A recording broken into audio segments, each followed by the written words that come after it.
May we be one as you are one. We are all heirs to the promise. No longer strangers, now daughters and sons. Lead us in love, your perfect love. Oh Lord, make us one. Hello, my friends, and welcome back to the Follower Podcast. This is a place for honest conversations about what it means to follow Jesus in the world today. I'm your host, Matthew Lewis, and you are joining us in the middle of a season 2 of the One Heart Prayer series. It's a collaboration with 24/7 Prayer South Africa, discussing Jesus' prayer for unity in John 17 and asking, what does that mean for us as the church in the ministry of reconciliation? If you'd like to pray with us, we are in the middle of a 50-day prayer journey. You can get the prayer journey, the printout for that, by visiting the site 24-7prayerafrica.com. Today on the podcast, I have a conversation with Phil Wagler. Now, Phil currently serves as the Global Director for the World Evangelical Alliance's Peace and Reconciliation Network. And he helps mobilize churches worldwide to foster reconciliation and holistic mission in their context.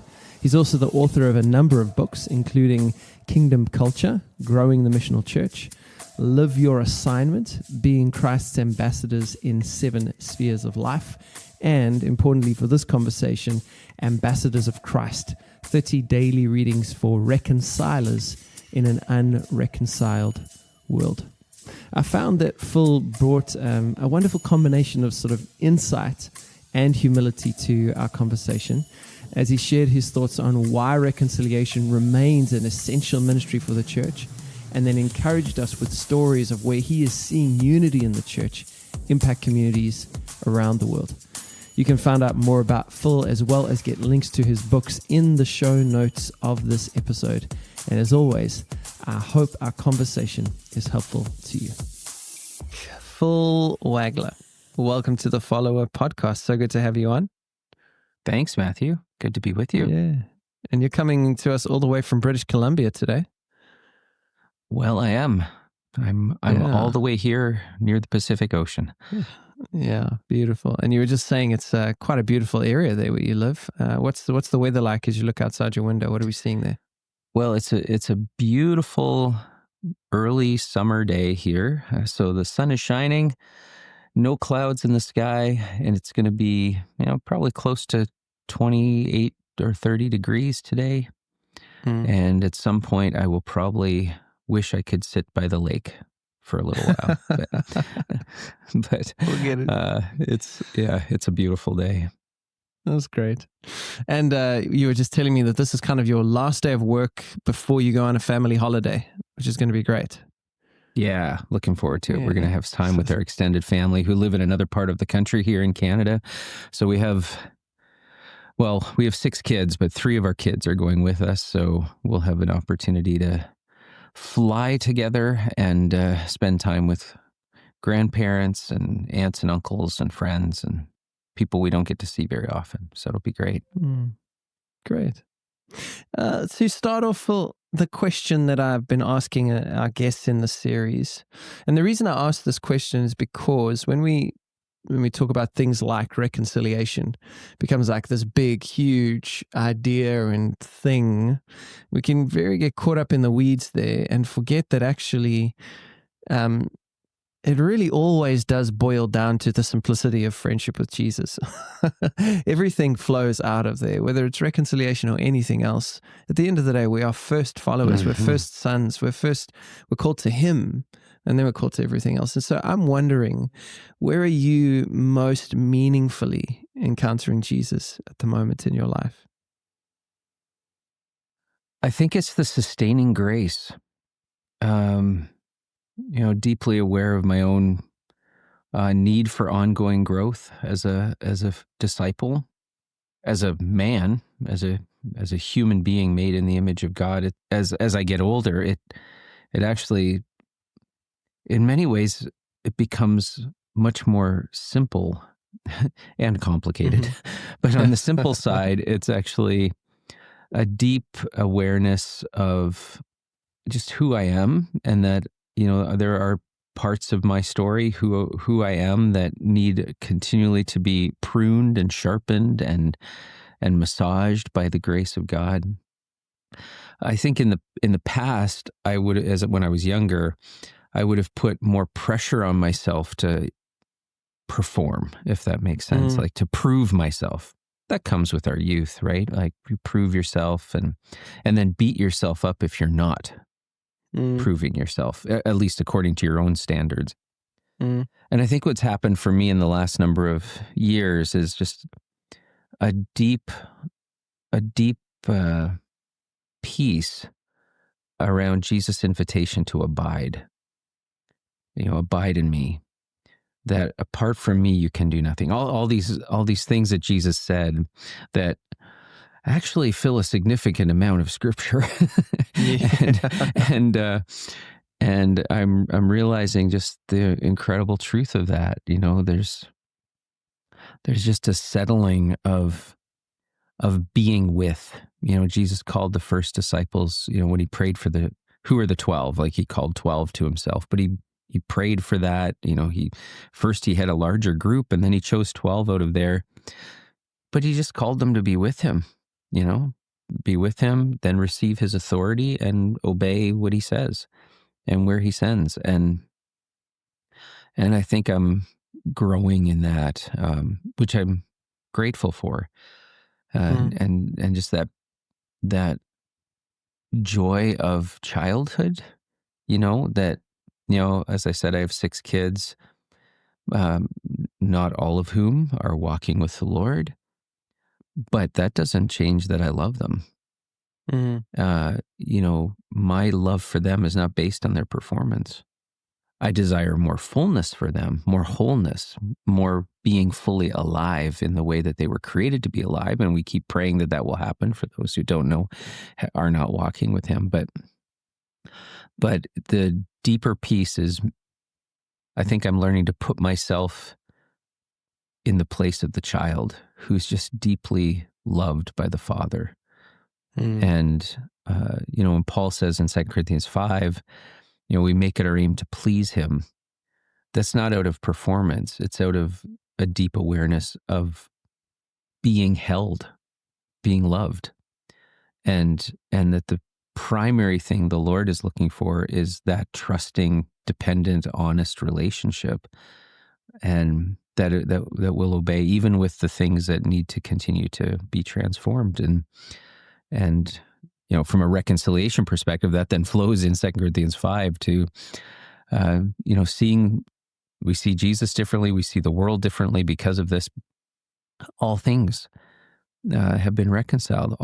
All this is from God. He reconciled us to himself, it says in 2 Corinthians 5, and gave to us the ministry of reconciliation, which is ultimately not really so much a task as a fruit of abiding.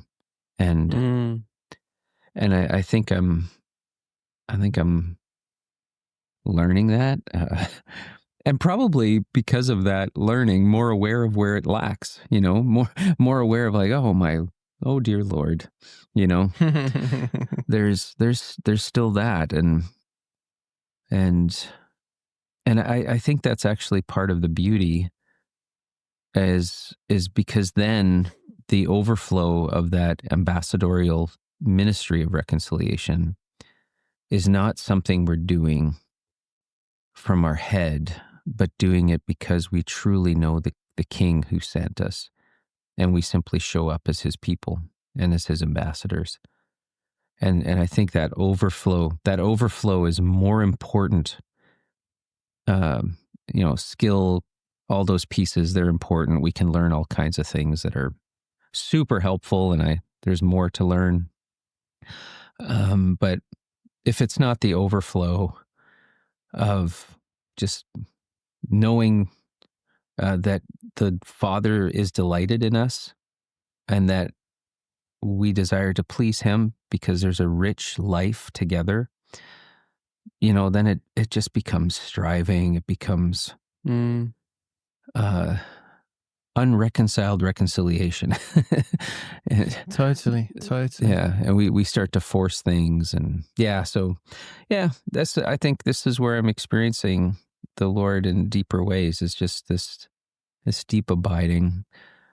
People will sometimes say, "What can we pray for?" There's lots that you're a part of. You're aware of things going on and all over the world, and sure, people ask what they can pray for. I've been, even just in the last year or so, I've just been like, "Could you just pray that I look more like Jesus? Just pray that." that's what I need. Whatever that means, however that happens.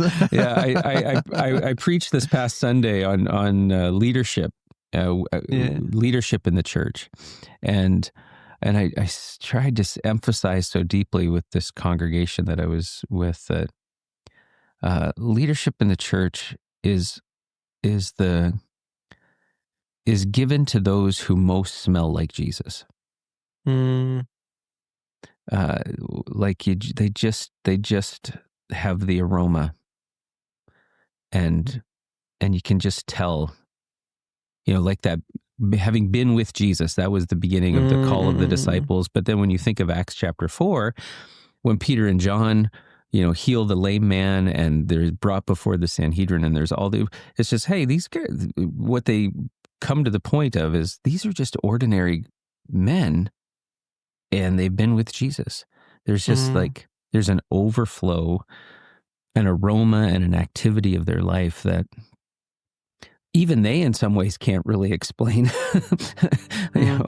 They can testify and witness to the resurrection in that moment, but essentially they're like, well, it's kind of him. It's not really us. So we're just ordinary. And that's the observation. They've been with Jesus. And so, I think I'm desiring that more and more, because that's where true life is. And then that is the source of peace and capacity when it comes to what everyday life looks like, in a home, in a neighborhood, a church community, whatever.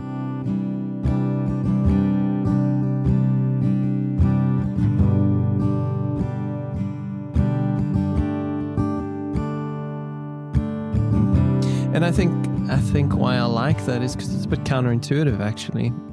You look exactly like you say at all the brokennesses of the world. Then we start talking about this thing, reconciliation. And there's an impulse, at least in me, to get busy. It's like an activator thing wakes up inside of me, and it's like, let's launch some things and start some things and get a website going and, get a movement up and et cetera, et cetera.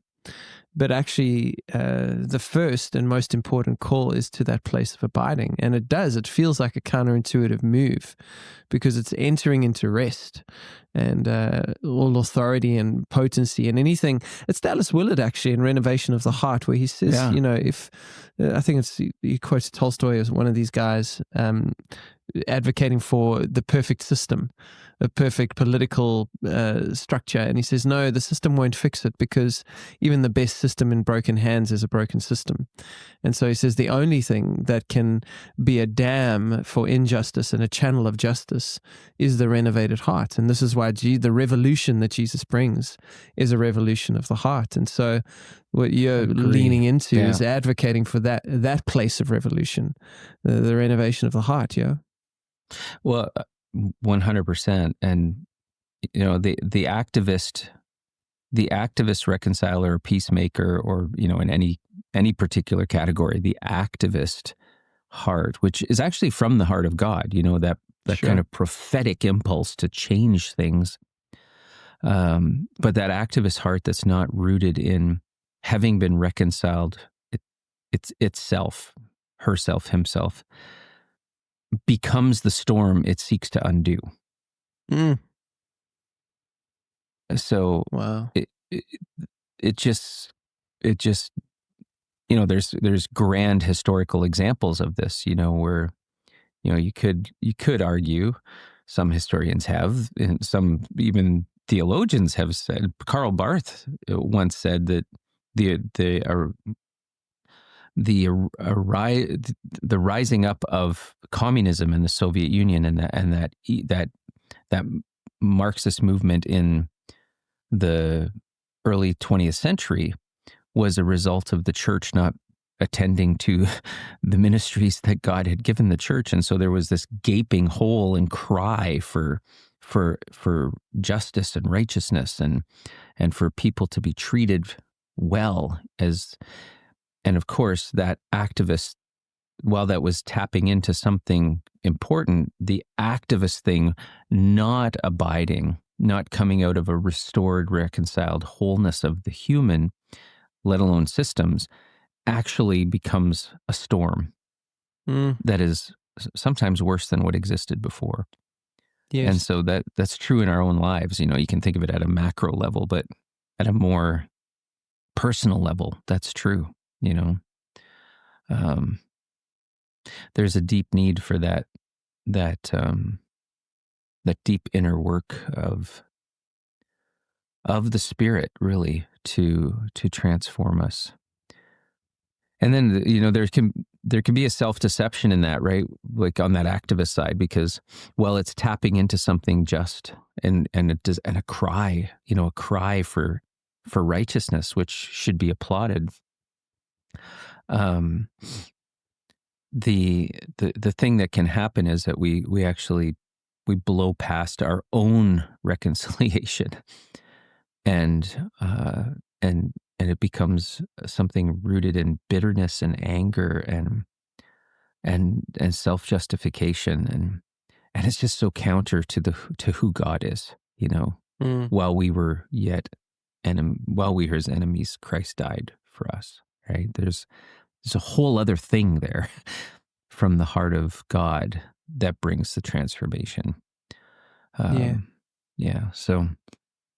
So good. And I think, what we're pushing into here is that there is sometimes, I think the first thing I would say is, at least in my experience,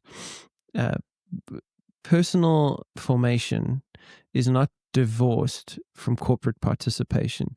And so it's not like a static thing. I don't kind of lock myself up in my room, pray a whole bunch, sing a whole bunch of songs, get fixed, and then go serve the world.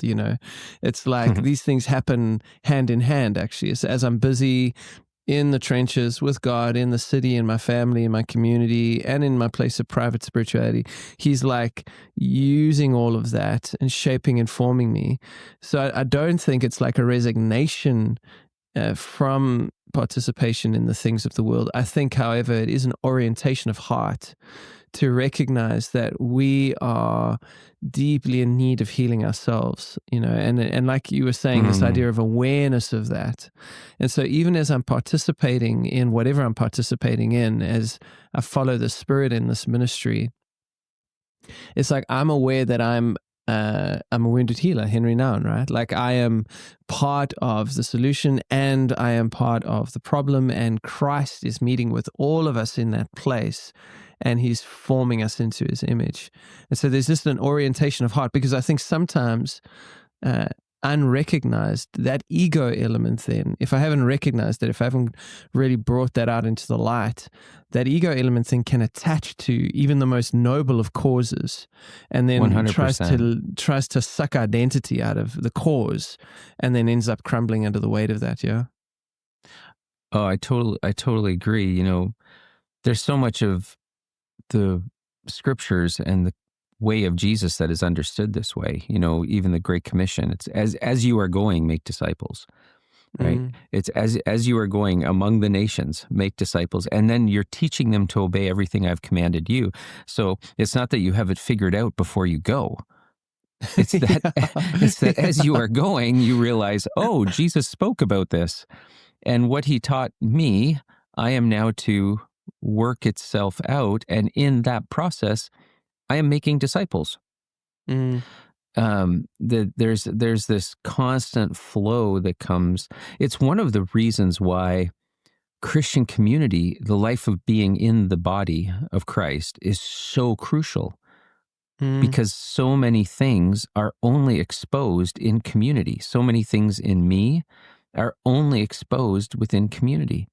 So if you think of Paul's letters, and most of the New Testament letters spend half the time talking about how to live in community together, forgive one another, bear with one another. You can think of all the one another's that are in the New Testament, but how do you discover those one another's? Well, only to the extent that you're living in community.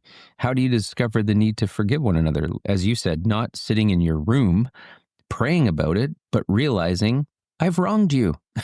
You've wronged me. We're struggling to figure this stuff out. I've stepped on your toes. You've punched me in the nose. Whatever it is, it's like we bump up against each other because it's to the glory of God to form a community of people who live this. And so the life of the church is not actually primarily in its services or programs. It's in the development of an abiding community who know how to practice this. And our life together is essentially practice. It's kingdom practice. If you play football or any sport, you realize the best teams actually practice the best. They don't perform the best in games. They practice best. And when they practice best, they show up on match day and they tend to do pretty well. Yeah. Because they've done the back work. And that's really the life of the body. I wrote a book called Live Your Assignment and really tried to help people see that there's a reconciling assignment God has given us all in multiple spheres of life. And one of them is the fellowship, the life of the local church, where I bump up against people, where where the ethnicities mixed together, where the economic discrepancies mixed together, where the personalities mixed together, where I bring my sin, I bring my stuff that needs transformation, and I bump up against you. And we figure that out, and then we come together to the cross. And there's something, I don't know what it was like where you are, but during COVID, during the pandemic a few years ago, it brought quite sharp divisions in churches here where I live. And one of the things that we had a really wise young pastor who just recognized the need for this to be addressed in the church. And so we worked to see a curriculum formed that would bring people together who were seeing the pandemic differently, had different political views, or all kinds of things that were often being fed by what they were following on the internet, and say, you guys, let's hear each other, but then let's always cycle back to what does the scripture call us to? What does Jesus call us to be about as a people? And it was really transformational for some people. And I was telling the story to somebody in our community who was not they weren't part of a congregation. And he said, this is the news that should be told. I don't know anywhere else where this stuff's happening. Wow. Where those who see it completely different are walking with each other, loving each other, struggling with each other, may actually continue to disagree with each other, but they're doing this work, and that's the work of the church. So when the church lives that way, and I think I'm a pastor, been a pastor for many years. I watch this in pastors around the world. So many pastors are not equipped to be a reconciling pastor, to be to lead. They're preaching, running programs, might even build a big church, but the focus has not been on developing a reconciled people, which is at the heart of the gospel. It's the heart of God. It's why He has a body, and that becomes good news to the world around us.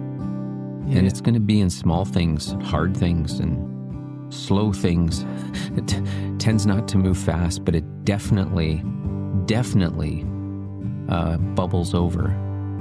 Like a team that does really good practice and then shows up and you go, wow, they have really good players. No, they know how to practice.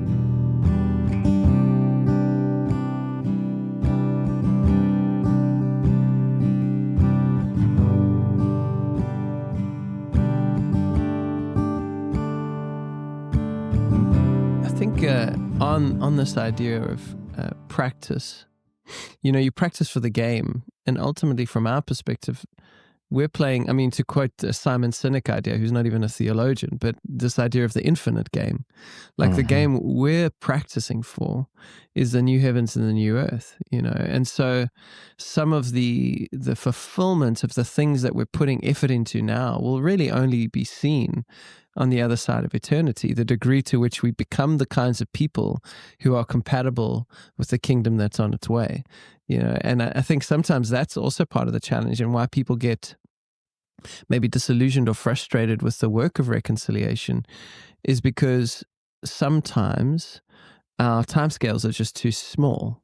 We want to see immediate fruit, but actually what we're doing is we're cultivating in ourselves eternal realities, that hopefully will play out now. But in many ways, if we think about the now and not yet kingdom of the heavens, a lot of these things will come to full fruition in the return of the King. I don't know. What are your thoughts on that? There's just something that sparks as you were sharing. It brings to mind, again, back to 2 Corinthians 5, that's where Paul says, if anyone's in Christ, they're a new creation. So how we now see the world and the understanding of the ministry of reconciliation that God has given is the practice of the new creation. So we're struggling to find our way into this thing that will ultimately be. Creating signposts, and in some ways, almost like storefronts or advertisements of what will be, right? Of this, there is a new creation coming, but we're already in it. Yeah, somehow we're already there, and we've become this people of the new creation that will ultimately be fully consummated. But it's our task to, in some ways, waste our time doing that. Because there's nothing wasted. There's nothing wasted in the kingdom. There's a continuity, correct. There's a constant continuity. It's connected to the cloud of witnesses. It's connected back into, the work God has been doing since the creation of the world. And so that restoring, renewing, new creation is what we step into. And so we all know this, how hard this can be. If you think of our own families or whatever, you have days where you're like, I'm pretty sure I wasn't a very good husband today. I'm pretty sure I acted kind of selfishly there, or I responded how I shouldn't have. That's the Spirit stirring us. But you when in a moment you've died to yourself, or you have responded in a way and you go, I think I just lived a new creation there, because that's not the world that's passing away. That moment, that it could be even a stretch of days. There's something there that we were participating in. And it was because we were, back to that theme of abiding. We had learned to abide, and new creation was happening here. New creation, and that's also often, the already and not yet. It's tied up in that reality of, being caught in this land in between. Yeah. So good. And you mentioned something as you were sharing there. You said that a lot of leaders, even with all the best intentions in the world, and for me to be clear, I have a lot of friends who are pastors of churches, leaders, etc. I don't know many of them who wake up in the morning and say, "Let me do the worst job possible." Like, I think, you know what I mean? I think everybody, you know, like the guys are waking up, they're trying to do the best they can with what they have, etc. That being said, you mentioned that many pastors are trained, equipped, envisioned to build organizations, even big organizations, even what we would call effective ministry. But totally. that's not always the same as reconciled communities. And I think, you know, one of the things, I don't know how it is in Canada, and we'll hear some beautiful stories in just a bit, but like in South Africa, one of the conversations I have with leaders is they will say things like, yeah, but is reconciliation still a necessary conversation? Do we still have to be having this conversation? Because surely we've kind of moved on from that. And I think there is a tension there of like, you don't want to be a person who's consistently anchored in the past. You want to be a person who's future oriented, moving toward a hope that's much more energizing than always digging up the graves of the past. And yet, a full building, and even a full building with people of different kinds of colors and cultural backgrounds in that building, is not the same as a reconciled community. And so the difference in those things and the importance, the enduring value of the call to reconcile. Yeah, that's exactly the journey. And this is from my perspective, why it's so deeply rooted in the heart, not just of the pastor or the leader, but it's so deeply rooted in what we understand to be the heart of the gospel. So at a political or particular national or community story, we might say, well, isn't reconciliation done? But as Christians, we should look at it and go, well, actually, when Jesus said, or when Paul says, God's given to us the ministry of reconciliation, is there a best before date on that? Is there like, oh, good, that's done?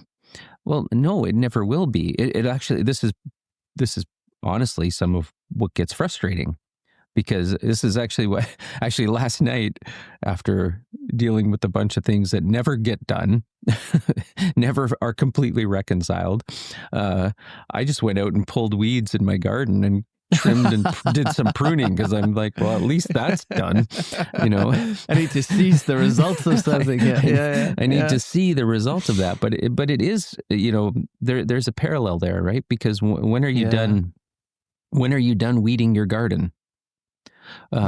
When is an artist done painting a picture? I've always marveled at that when you think of the masters, you know, the artists. I wish I had that skill, but I always have wondered, you know, having been an author, like when you write something or you write a book, you go like, well, when is it done?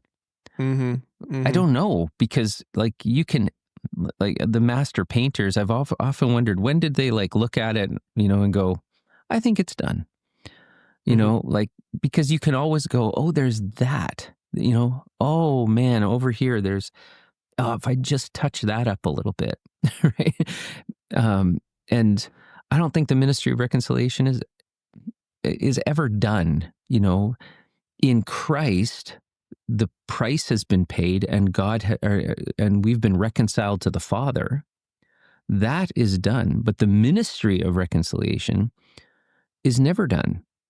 So we might say in a political moment, oh, that's on now in the past, we can move on. You know, and here in Canada with our journey with Indigenous people, people will say that kind of thing, right? Can't we just move on? Do we have to be shackled to the past?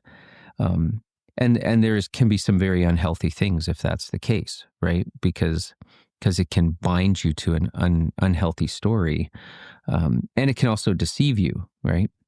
But you know, if you think of a pastor in the example that you're using, the reality is their congregation is always changing, like a piece of art or like a garden. New people are coming into the kingdom. If it is multicultural, you know, even here where in Canada, there can be a congregation can be, this is actually true in Canada. You can have a congregation that is entirely white, but if you'd go back 60 years and look at the family stories, you have people who've come from Germany and people who've come from England. You know, World War II, they didn't particularly get along. Yeah. But they have the same skin color. But in the background, there can be the stories, the experiences that actually in their heart pit them against each other. Interesting. And so then if you think of if we're faithful in the ministries God's given us in a particular moment in time in history in our locations, and people are coming to Christ, guess what? They're going to come with stuff that needs reconciling. They're going to be gathered with a group of believers who, it's the journey of 2 Corinthians 5. We once saw Christ in a certain way. We once saw others in a certain way. Now we're part of the new creation. We've been reconciled to God, and now we have this ministry. And that, if we're doing ministry well, will be a constant work, because you don't know the story of everybody coming into your fellowship. The deep wounds, what you might say as a leader that triggers something deep for somebody. I remember a story when I was a younger pastor, people who were coming from actually a Wiccan background, so completely non-Christian, pagan background, really, came to Christ, came into the church, and there was just deep pain connected, actually, and mistrust of Christians. This was part of their story, but they came to Christ.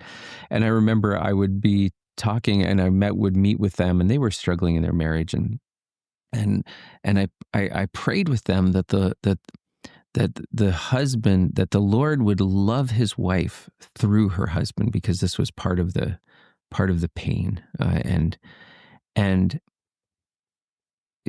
she reacted to that because that felt to her like dominating language, and that reinforced a perception she had of Christians and of the church and a patriarchy, and she's like, she really started pushing back, and she said, well, are you saying that God can only love me through my husband? And my learning in that as a young pastor was, whoa. I'm actually desiring something there for them as a couple, completely rooted in that unity that they have as equal before the Father. I'm coming at it from that lens, but she's perceiving it out of her wounds and her unreconciled past and her unreconciled story in a completely opposite way. So the journey of forming a reconciling fellowship is never done. And recognizing the wounds of the past, that's part of the journey. The scriptures are actually full of that, where it's like a pointing out of, hey, here's things that our fathers and mothers may have messed up, and they're going to tell stories of things that we mess up. But we always find ourselves in the place of the grace and the reforming, reconciling, transforming work of the Spirit today. And it's because we can name those things of the past and realize we're not chained by them, that we are a community of hope, a community of the resurrection for this place and time, precisely because we can be together, these different ethnicities or stories of pain. And then coming back to the example I was using, here in Canada, where you can have a church fellowship where you have people of English and German background, and they're best friends. They love each other. They've married, and they're not bound by the fact that, each other's grandparents may have fought on either side of World War II, and they literally despised each other and didn't trust each other. Yeah. So I think this work for us as pastors. So every pastor wakes up, they desire the best. There's no criticism in this. This is me as well. But at the end of the day, we're forming a people who are making disciples because they're teaching others to obey what Christ has taught them. And like a piece of art, when is that done?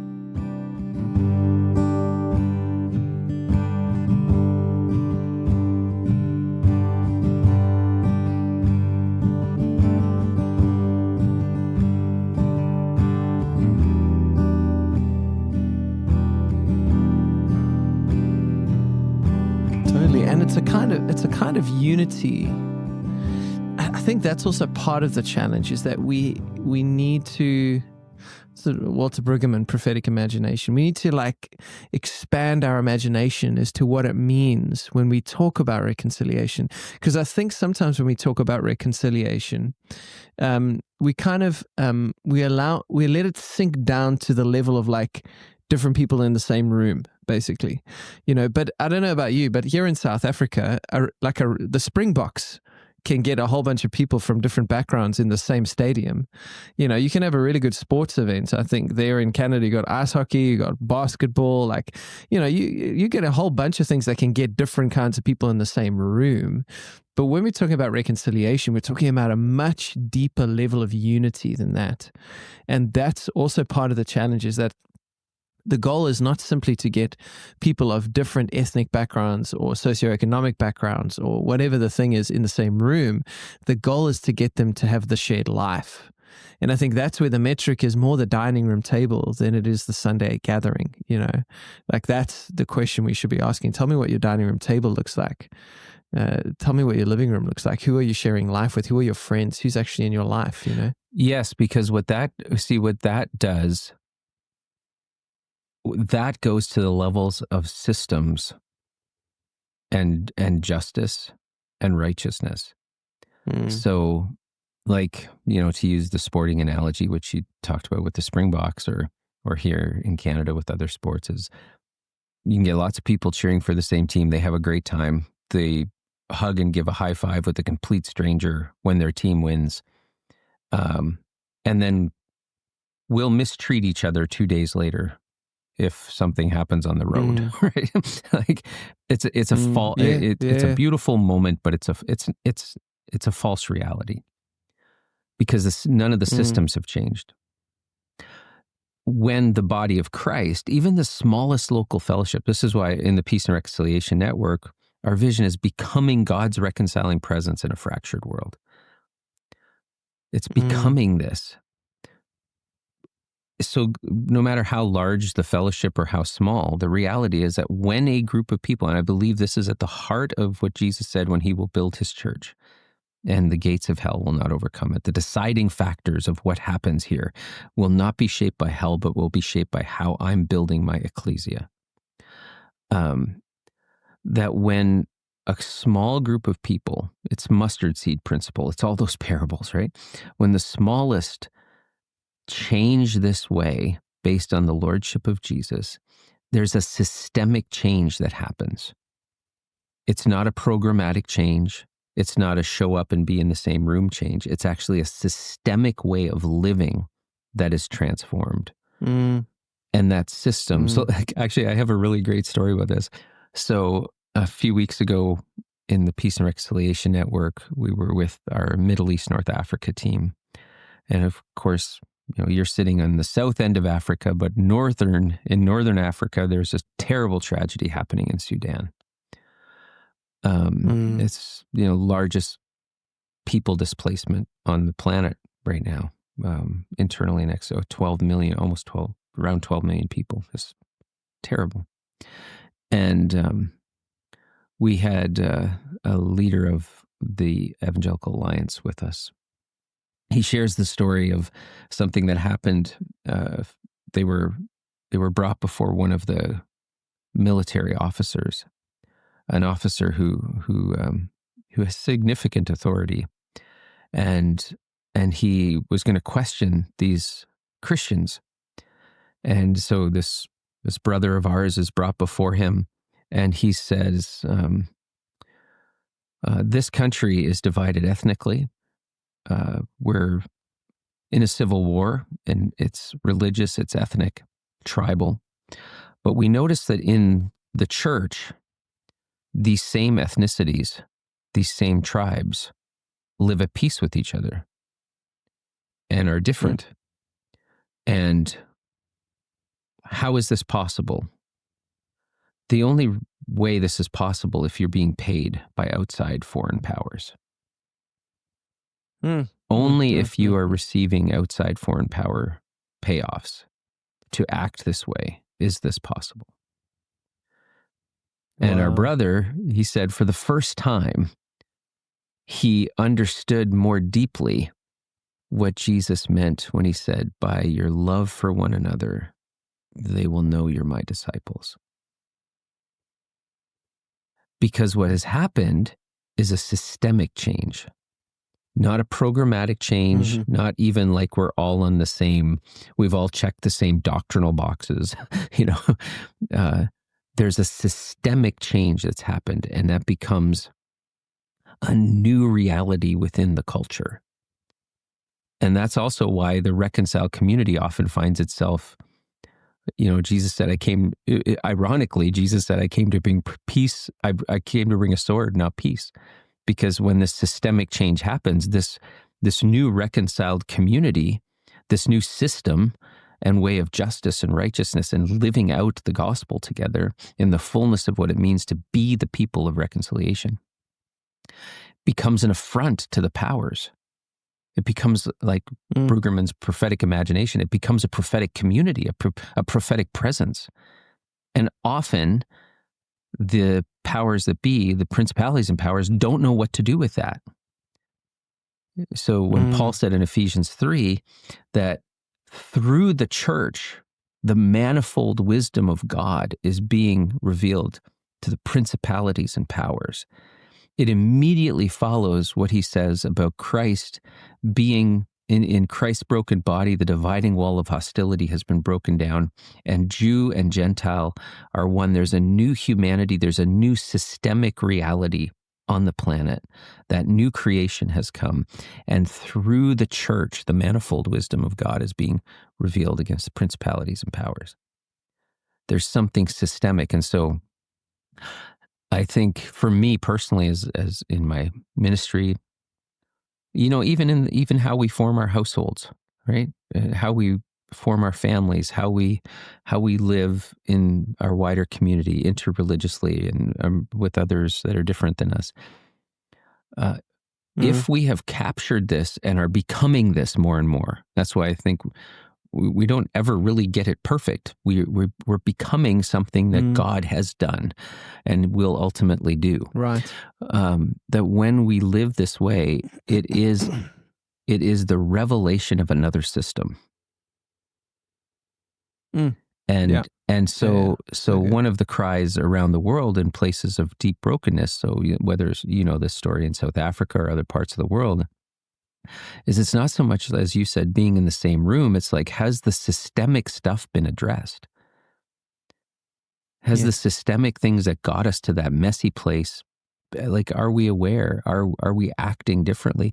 But the church is actually, I've become more and more convinced of this. There's nothing like the church. There's nothing like the church and this story from Sudan underlines it. There's nothing like the church that is not just teaching something different. It is becoming a different system in the world. Yes. And because most, we talk with Ukrainians, what do they want? The fighting there, yes, in some ways could probably end really quickly. We've had Ukrainian leaders say to us, listen, if we stop fighting, we end as a people. If Putin stops fighting, the war ends. So there's this deep sense of just survival and identity, and they want everyone facing those types of oppressions or conflicts at a very macro level. They want a just peace. They want a systemic change. Israel, Gaza right now, sure, we could stop firing weapons tomorrow. Decisions could get made. The systemic pieces have to be addressed, or else it's just an armistice waiting for the next explosion. Yes. There must be a systemic change. The church, by the teaching of Jesus and the power of the gospel and the work of the Holy Spirit, is to undergo that systemic change. Very, very good. And that is the hope for every place, no matter how, historical or present the conflict or the thing that at least gets the political call to reconciliation. And I think this is where church leaders I'm speaking to myself here as well. I don't think we've understood deeply enough how revolutionary this thing is that we lead. And then we just kind of downgrade it to like having lots of good programs and full buildings, and yes, I preached a good sermon, yes, or whatever it is. And those are not immaterial, but they're not primary. They're on the way to something. And I think we have to understand that the Lord is building his church to be systemically different than everything else. Yes. That's new creation, new humanity. There's all kinds of different language in the New Testament about that, right? I will build my church, Jesus said. That word's ecclesia. That's actually a political term. It was the language used for the municipal or the governmental structures where you call a group of people out to make decisions for the city. That's an assembly with a political purpose. Different words could have been used for the gathering of the church.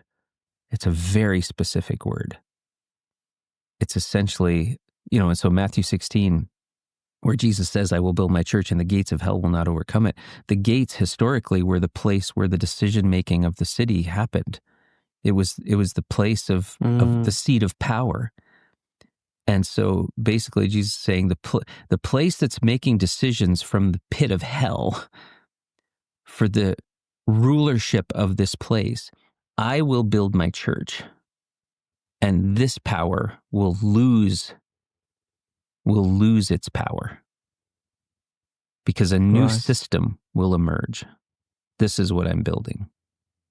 Rooted in the God who is and was and is to come, who was and is to come.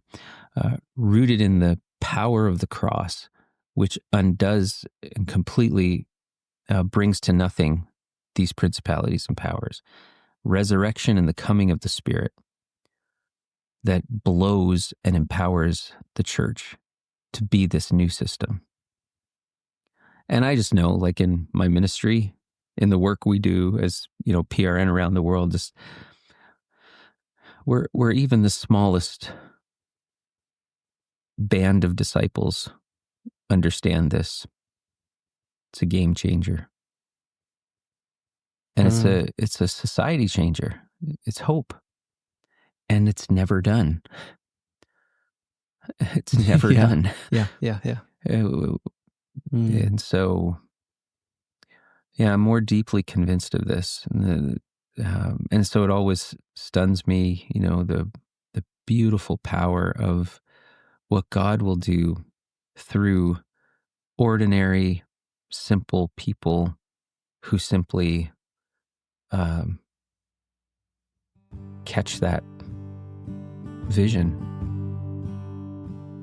and walk in that way. Keep in step with the Spirit. There's so much language of the New Testament that just is all about this. It's all about it. And I don't think, I think actually oftentimes we're not even fully aware of how earth-shattering this thing is that we've been brought into by grace.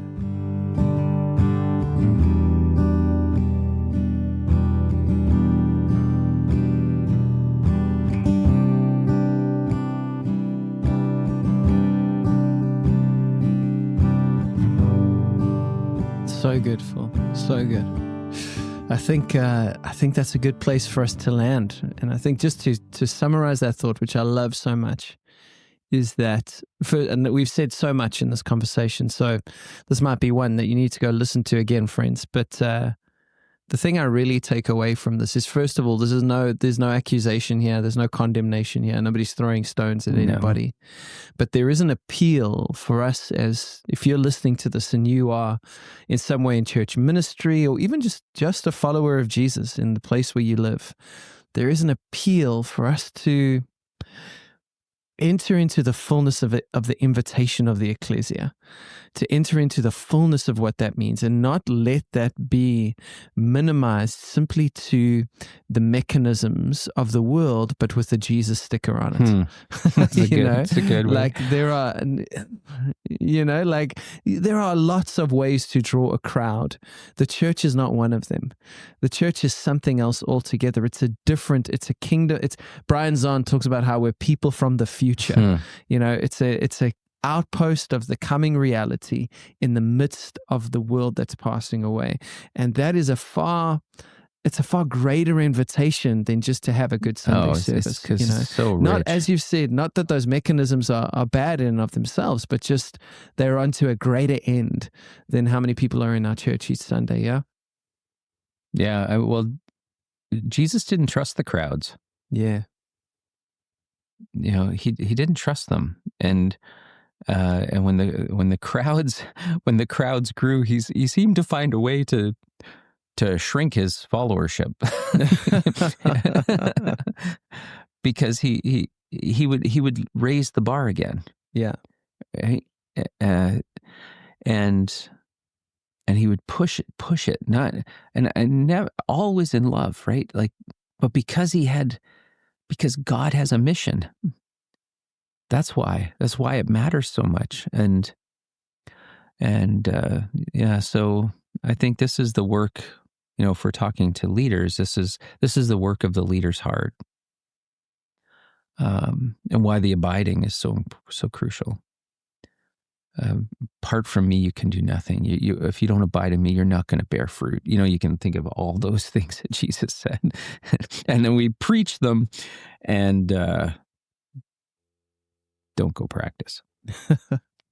So go practice, friends. Go practice.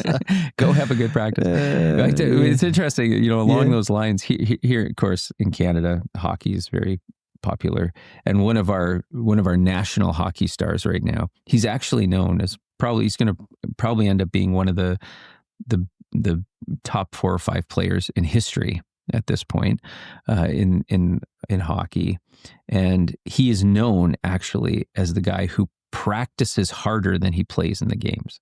Wow. He's known as this guy who is the one who practices the hardest, and he drags his team into that, and then they play games. That's it. Yeah. Well, that's all for this episode of the Follower Podcast, friends. If you found that helpful, please share it with your world, subscribe to the podcast, leave a review. It helps us get these conversations in people's ears. If you want to find out more about the ministry of Follower, you can go to www.wearefollower.com. And until next time on the Follower Podcast, I hope that you continue to follow Jesus to the depths of his heart and the ends of the earth.